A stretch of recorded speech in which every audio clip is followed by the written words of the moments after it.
Muy buenas a todos y bienvenidos una vez más a mi canal. Yo soy Chelo y esto es Moonlight Books. Y en el vídeo de hoy os traigo algo un poco especial porque es mi cumpleaños y me apetecía celebrarlo con vosotros. Y en esta ocasión, bueno, os pregunté por Instagram y por aquí creo que también qué cosas os gustaría ver para los especiales de este mes. Y hubo alguien, que no me acuerdo quién fue, que me sugirió como una especie de recorrido vital en libros.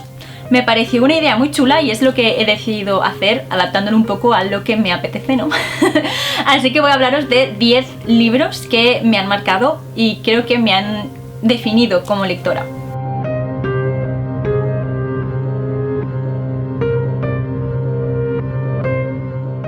Bueno, como os he dicho, hoy toca celebración, es mi cumpleaños y os traigo un vídeo especial en el que voy a hablaros un poco de los 10 libros que más me han influido como persona y como lectora. El primer libro del que quiero hablaros es Alicia en el País de las Maravillas de Lewis Carroll. No sabría decir exactamente cuándo fue la primera vez que lo leí, estoy bastante segura de que ni siquiera lo leí yo, de que me lo leyeron. Cuando yo era pequeña, bueno, era súper fan de las historias, por así decirlo. Yo necesitaba que la gente me las estuviera contando continuamente hasta que conseguí aprender a leer.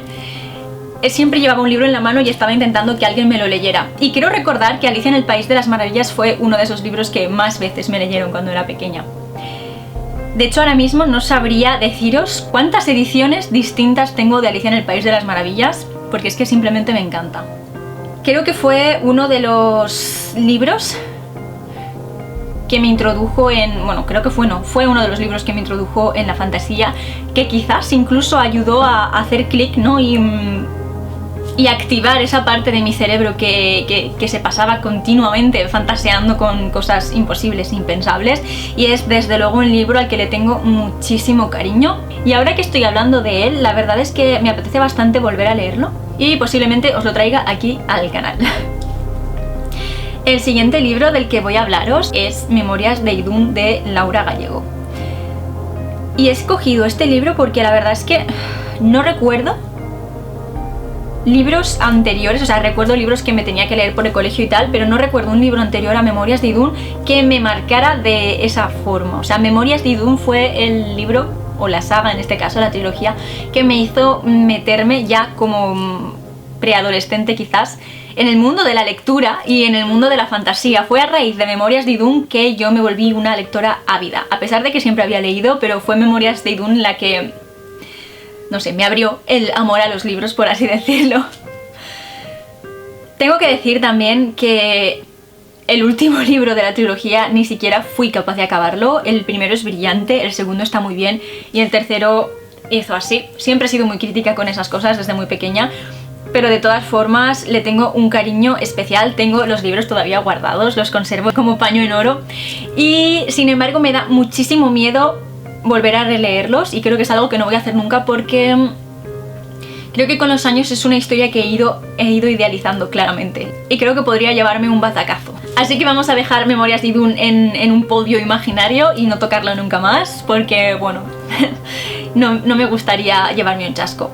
Creo que es una trilogía que la mayoría de personas de mi quinta, tirando un poco hacia arriba y un poco hacia abajo, bueno, pues nos enganchamos de una forma increíble. Todo el mundo en aquel momento estaba leyendo a Laura Gallego y más en concreto a Memorias de Idún, y me gustaría muchísimo que me dijerais en los comentarios si vosotros también lo leísteis y qué os pareció y si os atreveríais a embarcaros en una relectura de Memorias de Idún.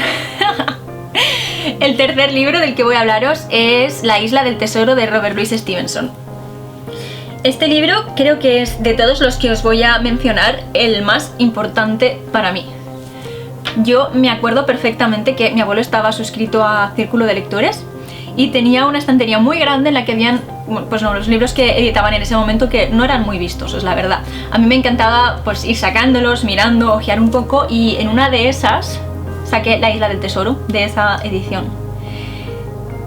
No sabía de qué iba, pero por algún motivo el título me llamó la atención, así que cogí y fui a preguntarle, no me acuerdo si fue a mi abuelo, a mi padre o al adulto que estuviera allí en ese momento. Y bueno, pues me dijo que era una historia de piratas, de aventuras y bueno, yo compré. En ese momento dije, vale, piratas, es todo lo que necesito por ahora. Y me lancé a leerla. La devoré, me encantó, y en cuanto acabé de leer La Isla del Tesoro, decidí que yo quería dedicarme a eso, a escribir historias. Bueno, voy a ser totalmente sincera, lo primero que decidí fue que quería ser pirata, pero por suerte cambié de opinión un poco después y me decanté por el mundo de la escritura, y entonces dije, yo quiero dedicarme a escribir, y empecé a escribir con constancia en ese momento. Constancia, quiero decir que empecé a escribir como todos los días. Lo que pasa es que cada día escribía una cosa nueva. Me costó un poco más conseguir centrarme, o sea, conseguir el esfuerzo mental y la madurez mental para centrarme en una única historia. Supongo que entenderéis la importancia que tiene esta novela para mí. Creo que es el libro que más veces he releído porque... no lo sé. Simplemente me encanta, me trae muy buenos recuerdos, y además es de esos libros que conforme más veces lees, más cosas te encuentras, ¿no? Y conforme vas creciendo lo vas viendo de otra forma. Yo creo que este libro también va a caer una relectura ahora en 2021, así que bueno, estad atentos. El cuarto libro del que voy a hablaros, bueno, más que un libro creo que va a ser un relato, es El Monte de las Ánimas de Gustavo Adolfo Bécquer. Y este relato, bueno, esta leyenda también es súper importante para mí. A mí me la dio a leer mi profesor de literatura, y creo que sería en sexto de primaria, más o menos. Y bueno, me atrapó de tal forma, bueno, es que fue muy impactante para mí. Y me gustó tantísimo que devoré a Bécquer. Devoré todo Bécquer, todo lo que había de Bécquer me lo leí. Pero fue ese el relato que me marcó, y de hecho hoy en día todavía cada vez que lo vuelvo a coger, se me hiela la sangre en las venas pensando en el terror de ella, ¿no? Es increíble. Pero es que además es un relato que posiblemente sea de los que más me ha marcado como persona y como lectora, porque a raíz de Bécquer descubrí que me gustaba este tipo de literatura, que me gustaban mucho los relatos, las historias cortas y rápidas. Descubrí también que este tipo de literatura de terror o literatura gótica me fascinaba, y a raíz de Bécquer descubrí a Poe y a Lovecraft, que son los dos siguientes de los que voy a hablaros. De Poe me voy a centrar en este caso en El Pozo y el Péndulo. Ya os hablé de este relato en la lectura conjunta de Cuarentena con Poe y en la lectura conjunta del mes pasado, que tenéis el directo en el canal por si queréis verlo. Pero es un relato que, no sé, me atrapó como no me había atrapado nada en mucho tiempo. Y con esto quiero decir que yo volví a mi casa de la universidad cuando lo estaba leyendo, y llegué a mi parada pero no había acabado el relato, y decidí que no me valía la pena parar, llegar a casa y seguir leyendo, así que me quedé en el metro leyendo hasta que acabé, y luego ya me tocó volver a casa. Es un relato además que me inspiró muchísimo para escribir, y tengo subido al canal un audio relato que tiene una parte inspirada en este relato. Me repito más que el ajo, creo que esto os lo he dicho 1000 veces. En fin, que amo a Poe y que este relato es uno de los que más me marcó. Y luego, con respecto a Lovecraft, cierto es que lo leí bastante después que a Poe, y evidentemente mucho después que a Bécquer, y además lo había leído en inglés. Y tengo la sensación de que al leerlo en inglés había varias cosas que me estaba perdiendo, porque bueno, creo que todos coincidiremos en que Lovecraft utiliza una adjetivación rimbombante y a veces excesiva, que creo que es bastante característica del género, ¿no? Del terror cósmico. Pero al principio cuesta cogerse, y si encima lo estás leyendo en un idioma que no es el tuyo, hay cosas que realmente se pierden. Pues en la universidad, en clase de storyboard, nuestro profesor nos pidió que hiciéramos como un guión de lo que sería un corto o una película del relato de Lovecraft, El Morador de las Tinieblas. Para este caso decidí que lo iba a leer en castellano, ¿no? Para enterarme bien, y bueno, me quedé sin palabras, me pareció espectacular. Fue de estos relatos que lo cogí y empecé a pasar páginas, me aturullé, llegué al final, y cuando llegué al final fue como, vale, ya lo he leído, ahora tengo que volver a analizarlo con calma, porque estaba tan ansiosa mientras lo leía que no... realmente era como que me estaba perdiendo partes. Me pareció espectacular, y yo creo que fue el relato que me hizo enamorarme absolutamente de Lovecraft y buscar leerlo otra vez más con profundidad. Es uno de los autores que más he releído. Ahora mismo, como bien sabéis, estamos en una lectura conjunta de Lovecraft. Si queréis uniros todavía tenéis tiempo. El 28 de este mes grabaré el directo para hablar de ello. Y también tenéis en el canal la reseña de la lectura conjunta del año pasado. El siguiente libro del que voy a hablaros es el libro número 7. y es El castillo de Otranto de Horace Walpole. De este no os puedo enseñar ninguna foto porque me lo leí en un PDF descargado de internet cuando estaba en la ESO. Y a raíz de Becker, de Poe y demás, llegué a el término gótico en la literatura. Y bueno, supongo que lo sabréis, pero Horace Walpole es el padre de la literatura gótica. Hay muchísima gente que cree que esta obra tiene la fama que tiene simplemente porque fue la primera y porque fue la que le dio el nombre al género. A mí me parece espectacular. O sea, realmente yo creo que si esta obra no hubiera existido, el género no hubiera evolucionado o no hubiera sido tal cual lo conocemos. Me parece que es súper importante y bueno, fue la obra que me hizo realmente enamorarme de la literatura gótica, dejando aparte los relatos. Evidentemente, como es la raíz y el corazón de la literatura gótica, contiene absolutamente todos los puntos, prototipos, estereotipos o como queramos decirlo del gótico, absolutamente todo. Es un libro muy finito, se lee rapidísimo y además tiene un lenguaje muy, no sé, muy cercano, es fácil de entender. No es como Lovecraft con sus adjetivos como oblongo, ciclópeo, epicúreo y demás, que al final tienes que parar, ¿no? Para ver qué narices te está queriendo decir. No, aquí es un lenguaje bastante llano. Y yo creo que es una literatura que está pensada para enganchar. Así que, en fin, si os gusta la literatura gótica y no lo habéis leído, yo os recomiendo muchísimo esta obra, El castillo de Otranto. Y me gustaría que me dijerais abajo en los comentarios hacia qué lado os inclináis un poco más. Hacia que está sobrevalorada o hacia que es crucial para el desarrollo del gótico. El siguiente libro del que voy a hablaros es El retrato de Dorian Gray. En fin, ¿qué voy a contaros? Os he dicho 1000 veces que es mi libro favorito. Me parece una auténtica obra de arte y me parece que Oscar Wilde dejó muchos mensajes ocultos en esta obra. También es una novela que me inspiró a escribir uno de mis relatos.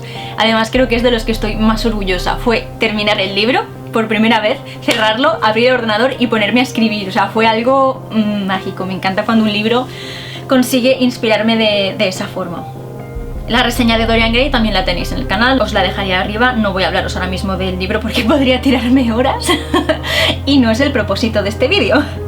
Así que nada, os lo recomiendo muchísimo. Si no lo habéis leído, no sé a qué estáis esperando. Buscad, eso sí, la versión sin censura, porque a Oscar Wilde le obligaron a censurar este libro. Era demasiado para la sociedad de la época y hoy en día podemos encontrar las dos versiones, la que tiene censura y la que no la tiene.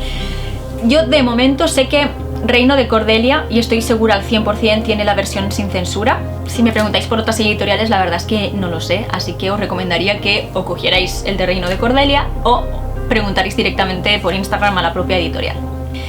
El libro número 9 es una novela de vampiros y no es Drácula. Es Carmilla de Sheridan Le Fanu. Como historia de vampiros es mucho más cortita que Drácula, pero a mí me encanta por varias razones. Creo que es más fácil de leer que Drácula, aparte de que es más corta. El vampiro es una mujer, cosa que me gusta especialmente, y creo que conserva mejor aún que en Drácula la esencia del monstruo que es un vampiro, ¿no? Que es una bestia. Al final es como un animal movido por su instinto, que es la sed de sangre, y que juega el juego el papel de la seducción mortal de una forma impresionante. Es una novela brillante, al 100% metida en el gótico, ¿no? De hecho, si habéis leído Entrevista con el vampiro, hay partes que a mí me recuerdan muchísimo a Carmilla. Así que, bueno, decidme qué os parece, si lo habéis leído. Yo tengo intención de leerlo, vamos, antes de verano seguro de releerlo, así que tendréis reseña prontito porque, bueno, es que me encanta, es un libro que me encanta. Quería comentaros también porque justo ahora mismo Alma Clásicos Ilustrados va a sacar una edición de Carmilla, es preciosa y, bueno, yo me la voy a comprar. Ya lo dejo ahí, os lo dejo clarísimo. Y ya está, me queda un libro, creo que no tiene nada que ver con los anteriores, pero que sin duda alguna despertó algo en mí, y es Irlanda de Espido Freire. Es una noveleta muy muy cortita, que yo diría quizás que se mueve dentro del género del realismo mágico, y que no sabría decir por qué, pero a mí no sé, se me metió bajo la piel totalmente. De hecho, es el único libro que me he leído 2 veces en 2 días. Imaginaos. Bueno, nada más lo compré, empecé a leerlo porque Espido fue profesora mía en el máster y empecé a leerlo y me ataqué, o sea, empecé a leer y fue como no puedo parar, no puedo parar, no puedo parar. Acabé el libro, dije, uff, vale, me fui a dormir y a la mañana siguiente dije, necesito volver a leer esto porque es que claro, lo he leído tan ahogada que me daba la sensación de que me había perdido 1000 cosas y lo leí 2 veces en 2 días. Yo creo que un libro consiga hacerte eso es algo increíble, o sea, un libro que te engancha de tal forma que realmente es que no puedes bajarlo. Yo comía con el libro en la mano, pero es que encima al día siguiente tengas la necesidad, al día siguiente que ni siquiera has dejado reposar la historia, al día siguiente tengas la necesidad de volver a leerlo, es mágico. Yo creo que son esos libros que vale la pena atesorar, son momentos, ¿no? Son libros que te regalan momentos y a mí me gustó muchísimo. De verdad, os lo recomiendo. No he leído nada más de Espido Freire, mi culpa. Pero este libro, bueno, lo tengo firmado, así que también es como un pequeñito tesoro. Y bueno, chicos, estos son los 10 libros que más me han marcado como lectora. Y como persona creo que también. Antes de acabar quería dedicar un momentito a agradecerles a mis mecenas de Patreon el apoyo que me están dando. Muchísimas gracias de todo corazón. Y a recordaros que si queréis y podéis ayudarme, tenéis en la cajita de descripción el link a mi Patreon y ahí os lo explico todo. Vamos, lo que tenéis que hacer, las ventajas que tenéis y demás. También quería recordaros que os suscribáis a mi canal si os gusta el contenido que estoy subiendo y que le deis a la campanita de notificaciones para que os avise cada vez que suba nuevos vídeos. También podéis seguirme en mis otras redes sociales, os dejo los links directos en la cajita de información, sobre todo en Instagram, donde subo contenido relacionado con los libros todos los días, y en mi blog si sois más de leer que de escuchar, ya que allí dejo escritas todas las reseñas y básicamente transcribo todo lo que subo aquí al canal. Me gustaría que me dijerais si habéis leído alguno de estos y qué opinión os merecen, y que me dijerais 1 o 2 libros, los que creáis que más os hayan marcado a vosotros, porque me resulta muy interesante y creo que puedes llegar a conocer mucho de una persona si sabes qué libros son esos que le han conseguido hacerme ella. Y nada, nos vemos en el especial del día 17, que es el aniversario del canal. Para este caso he decidido hacer un preguntas y respuestas, así que bueno, ponedme en los comentarios o en Instagram o donde queráis preguntas para que pueda contestar en el especial del día 17 y nos vemos en el próximo vídeo.